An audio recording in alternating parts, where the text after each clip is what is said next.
दिल्ली के बीचों बीच बसा हुआ संजय वन दिन के उजाले में तो एक साधारण जंगल लगता था। लोग वहां मॉर्निंग वॉक और सैर के लिए जाते थे, लेकिन रात होते ही वही जंगल एक भयानक रहस्य की गिरफ्त में चला जाता था। स्थानीय लोग मानते थे कि वहां अनगिनत आत्माएं भटकती हैं। कई बार लोग बिना किसी कारण चीखते हुए भागते नजर आए थे। पुलिस तक ने कई अजीब घटनाओं की रिपोर्ट दर्ज की थी। रात के 11 बज रहे थे। यार, इतनी रात को यहां आना सही है क्या? ये जगह तो भूतिया मानी जाती है ना। अरे डरपोक मत बन। संजय वन को लोग बेकार में ही भूतिया कहते हैं। असली रोमांच तो रात में ही मिलेगा। लेकिन सच कहूं तो यहाँ का सन्नाटा देखकर मुझे थोड़ी घबराहट हो रही है। डरो मत, हम सब साथ हैं। और वैसे भी मोबाइल की टॉर्च है ना। चलो अंदर चलते हैं। चारों दोस्त अमित, रवि, सोनिया और काव्या कॉलेज के एडवेंचर ग्रुप के सदस्य थे। आज उन्होंने सोचा था कि संजय वन के भूतिया किस्सों की सच्चाई खुद देखेंगे। जंगल का गेट आधा टूटा हुआ था। हवा पेड़ों के बीच सरसराहट करती हुई अजीब सी फुसफुसाहट पैदा कर रही थी। जैसे ही वो अंदर बढ़े, अचानक उल्लू की आवाज आई, जिससे अमित घबरा गया। ये कैसी आवाज थी? अरे पागल, उल्लू था। यहाँ उल्लू, कुत्ते, लोमड़ी, चमगादड़ ये सभी मिलेंगे। इन जानवरों की आवाजों के कारण ही लोगों को लगता है कि यहाँ कोई भूत है। लेकिन सोनिया को कुछ और ही महसूस हो रहा था। उसके कानों में धीमी धीमी आवाज आई, मदद करो, मदद करो। क्या तुम लोगों ने सुना? क्या कोई औरत मदद के लिए पुकार रही है? तीनों ने ध्यान लगाया, लेकिन उन्हें कुछ सुनाई नहीं दिया। लगता है तुझे अभी से ही भ्रम होने लगा है। करीब 20 मिनट चलते चलते वो जंगल के भीतर गहराई तक पहुंच गए। मोबाइल के टॉर्च की रोशनी दूर तक नहीं जा रही थी। पेड़ों की लंबी छायाएं जमीन पर डरावने अक्स बना रही थी। अचानक अमित रुक गया। रुको, वहां देखो, वहां कोई खड़ा हुआ है। सबने देखा। दूर एक पेड़ के नीचे सफेद साड़ी पहनी हुई औरत खड़ी थी। उसके लंबे बाल हवा में उड़ रहे थे। ऐसा लग रहा था कि वो इस घने जंगल में अकेली थी, क्योंकि उसके आसपास कोई और इंसान दिखाई नहीं दे रहा था। ये कौन है? और इतनी रात को इस घने जंगल में अकेली क्या कर रही है? लगता है कोई और भी यहाँ घूमने आया। चलो चलकर उसी से पूछते हैं। वो औरत धीरे धीरे उनकी ओर मुड़ी। उसका चेहरा बिल्कुल सफेद, आंखें लाल जैसे अंगारे, होठों से खून टपक रहा था। चारों के पैरों तले जमीन खिसक गई। वो औरत अचानक हवा में गायब हो गई। उन सबको समझ ही नहीं आ रहा था कि अभी जो उन्होंने देखा वो सच था या कोई भ्रम। यहाँ जो कुछ भी हो रहा है वो नॉर्मल नहीं है। ये कोई नॉर्मल टूरिस्ट नहीं, बल्कि इंसानी रूप में कोई प्रेत आत्मा है। तभी अचानक से वो सफेद साड़ी वाली औरत उन सबके सामने आ जाती है। एकदम से सामने आई उस औरत को देखकर सभी चौंक जाते हैं। तुम लोगों को किसी ने बताया नहीं क्या कि ये जगह जिंदा इंसानों के लिए नहीं है, या फिर तुम सब भी यहाँ मरने के लिए आए हो?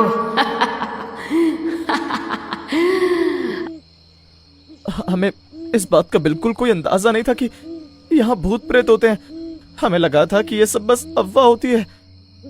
अब जब तुम सब यहाँ आ ही गए हो तो ये जान लो कि आज तक यहाँ से जिंदा बचकर कोई नहीं गया है। इतना बोलते ही वो चुड़ैल उन सब पर झपट पड़ती है। वो झपट कर रवि का पैर पकड़ लेती है और उसे अपनी ओर खींचने लगती है। सारे दोस्त घबरा जाते हैं। अमित को एकदम से याद आता है कि भूत प्रेत रोशनी से घबराते हैं। इसलिए वो अपनी जेब से मोबाइल निकालकर उसकी टॉर्च ऑन करता है। तेज रोशनी पड़ते ही वो चुड़ैल एकदम से चिल्लाती है और रवि का पैर छोड़ देती है। वो सब मिलकर रवि को उठाते हैं और वहां से भागते हैं। चारों घबराकर दौड़ने लगे, लेकिन जैसे जैसे वो भागते जंगल और घना होता गया। उन्हें बाहर का रास्ता समझ ही नहीं आ रहा था। वो जिस भी रास्ते पर जाते वो रास्ता भी बिल्कुल पिछले रास्ते जैसा ही दिखाई देता। कुछ देर बाद वो एक जगह रुके जहां जमीन पर राख बिखरी हुई थी और जली हुई लकड़ियों के ढेर पड़े थे। ये जगह तो शमशान जैसी लग रही है। यहाँ तो लाशें जलाते होंगे। अचानक राख के ढेर से धुआं उठने लगा। उसी राख से कुछ डरावनी आकृतियां बाहर आने लगी। वो आकृतियां धीरे धीरे इंसानों का रूप लेने लगी। ये क्या हो रहा है यार? डरावनी आकृतियां उन सभी दोस्तों की तरफ देखकर हंसने लगी। सभी दोस्तों की टांगें कांपने लगी। मुझे घर जाना है, यहाँ नहीं रहना। अगर हम यहाँ थोड़ी देर और रुके तो जिंदा नहीं बच पाएंगे। अचानक जोर की आंधी चली। सबने आंखें बंद कर ली। जब उन्होंने आंखें खोली तो देखा कि रवि वहां नहीं था। रवि कहाँ गया? वो तो यही खड़ा था, एकदम से कहाँ चला गया? तभी दूर से रवि की चीख सुनाई दी, बचाओ बचाओ। वो सब आवाज की तरफ दौड़े, लेकिन वहां सिर्फ खून के धब्बे मिले और जमीन पर रवि का मोबाइल पड़ा था जिस पर खून लगा हुआ था। वो आंधी उस चुड़ैल के कारण ही चली थी, जिसके कारण सभी दोस्तों ने अपनी अपनी आंखें बंद कर ली थी। सबकी आंखें बंद होते ही वो चुड़ैल एकदम से हवा में प्रकट हुई और रवि को उठाने लगी। रवि ने अपना बीच बचाव करते हुए उस चुड़ैल से लड़ने की कोशिश की, पर वो चुड़ैल रवि से काफी ताकतवर थी। उसके आगे रवि की एक न चली। लड़ते हुए रवि ने चुड़ैल को भागने के लिए अपने मोबाइल की लाइट जलाने की कोशिश की, पर उस चुड़ैल ने तुरंत उसके हाथ को झटक दिया, जिससे उसके हाथ से खून निकला और उसका मोबाइल भी वहीं नीचे गिर गया। मोबाइल गिरते ही रवि के पास कोई और चारा नहीं था, जिससे चुड़ैल आसानी से उसे अपने साथ ले गई। नहीं, ये नहीं हो सकता। ये चुड़ैल बहुत शक्तिशाली है, हम इससे नहीं लड़ सकते। अगर हमें अपनी जान बचानी है तो अभी के अभी यहाँ से बाहर निकलने का कोई रास्ता ढूंढना होगा, नहीं तो सुबह तक हम सब की केवल लाशें ही यहाँ मिलेंगी। पता नहीं क्यों, पर मुझे अभी भी ऐसा लग रहा है कि ये सब जो भी हो रहा है उसके पीछे किसी का हाथ है। कोई हमें मारना चाहता है, पर कौन? हमने किसी का क्या बिगाड़ा है? सोनिया ने अचानक वही धीमी आवाज दोबारा सुनी, मुझे मुक्त करो। तुम लोग सुन रहे हो ना? कोई औरत बार बार कह रही है, मुझे मुक्त करो। शायद ये जगह सच में श्रापित है। अचानक सामने वही सफेद साड़ी वाली औरत फिर से दिखाई दी, लेकिन इस बार वो रो रही थी। मैं इस जंगल में कैद हूँ। जिसने मुझे मारा था उसने मेरी आत्मा को बांध दिया। तुम सब यहाँ से भाग जाओ, वरना।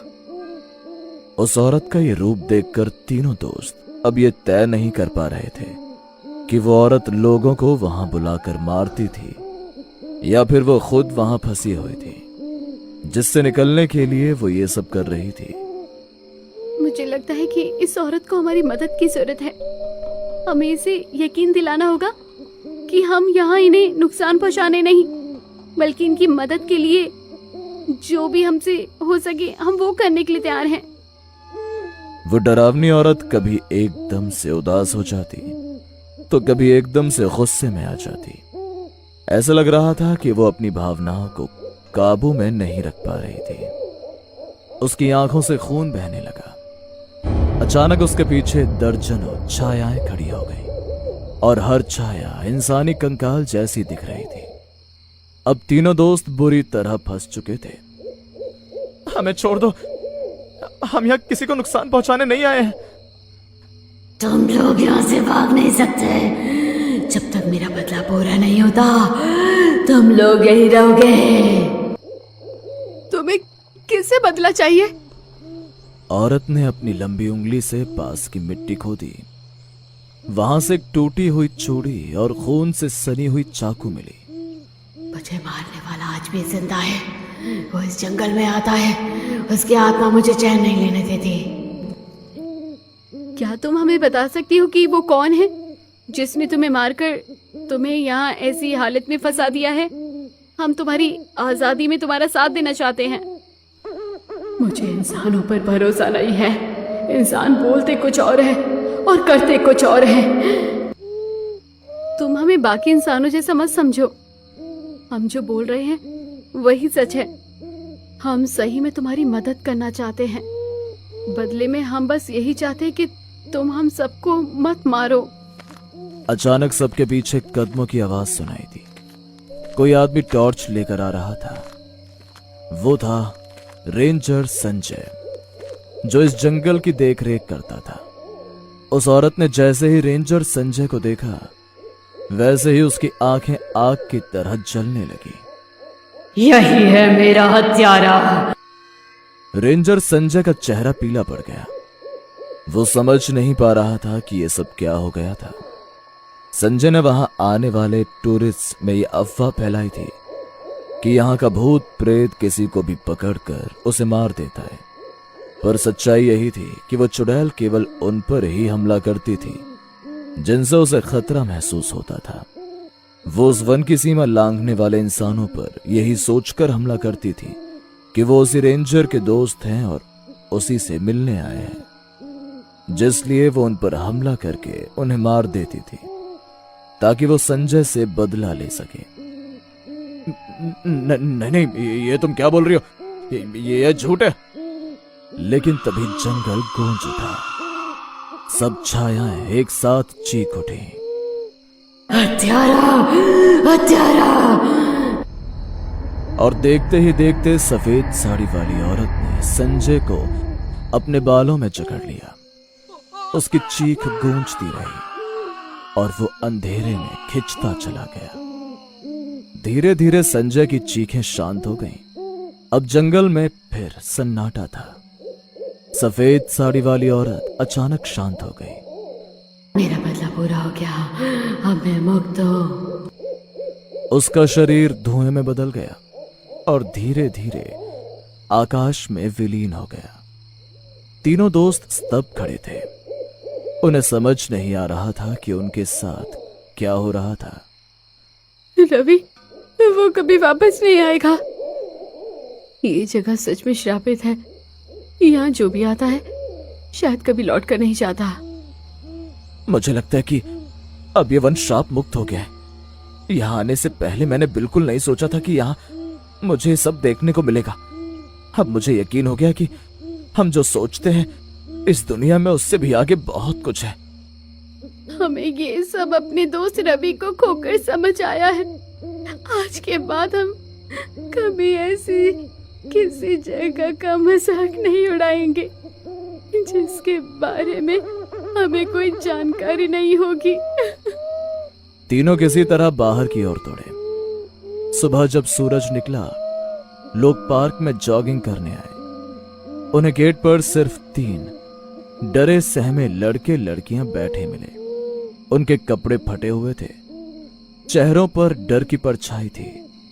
उन्होंने जो कहानी सुनाई उसे सुनकर किसी ने यकीन नहीं किया, लेकिन सच ये था कि रवि कभी वापस नहीं आया।